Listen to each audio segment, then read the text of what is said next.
Sometimes in life there are moments when the hurt runs so deep that words just won't do. And that's when our prayers can become the only outlet for our pain. Welcome to the series When Words Fail.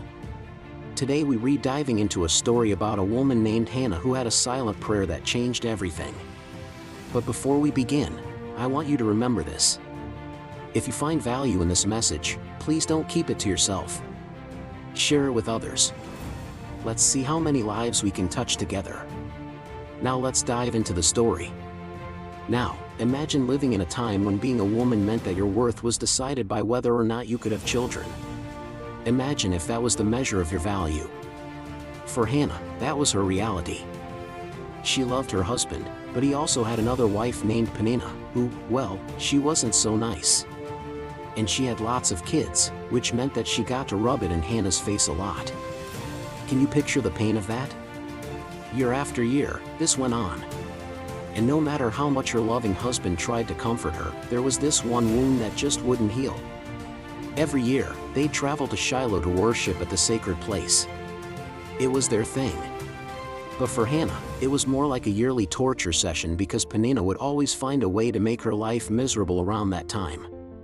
Finally, things got so bad that Hannah reached her breaking point. She felt like giving up. One day, overcome with grief, she wandered off and stumbled into the tabernacle all by herself.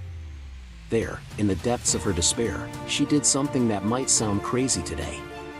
She didn't pray politely like you and me. She just wept. Oh, she cried out to God from the deepest parts of her soul. She bargained, she pleaded, she promised things that she would do if God gave her a son. She vowed that if he granted her this wish, she would give that very son back to him to serve in his temple for his entire life.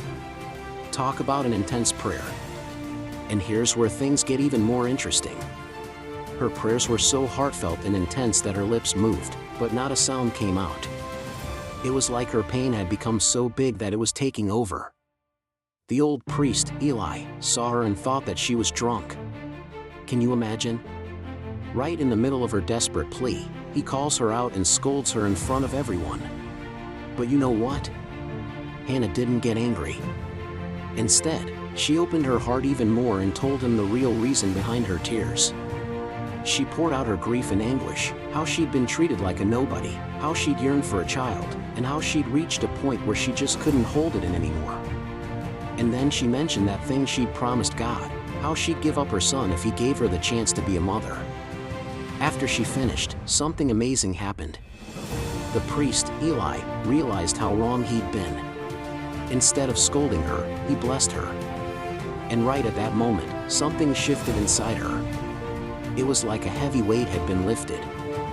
She walked out of there with a peace she hadn't felt in years. Her face, they say, was completely transformed. Soon after, her faith was rewarded. She became pregnant and had a beautiful baby boy.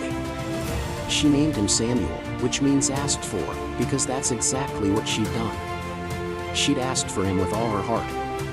Now, you're probably wondering, isn't that the end of the story? Well, not quite. Here's where things take an even bigger turn. When Samuel was still young, she kept her promise. She took him to Shiloh and gave him to the priest to raise in the temple. Imagine doing that.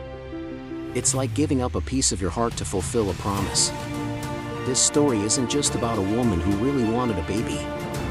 It's a profound journey of a woman's desperation, her raw honesty in the face of her pain, her unshakable faith in God's promise, and her integrity to keep her word. It's a reminder that in our lowest moments, honesty can set us free, and promises, no matter how tough, should be kept. So I ask you, what silent prayers have you prayed? What promises have you made to God in your times of need? And what lessons from this story can guide you on your journey of faith? Share your thoughts with us. Thank you for joining us on this episode of When Words Fail. Remember, your support matters. If you've enjoyed this story, hit the like button, share with your friends, and subscribe for more inspiring content.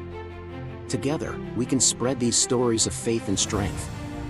And if you're inspired by Hannah's story, I invite you to watch another episode called The Woman Who Waited for 23 Years. It's a testament to the power of perseverance and hope. Until next time, may your faith be strong and your hope unwavering. God bless you.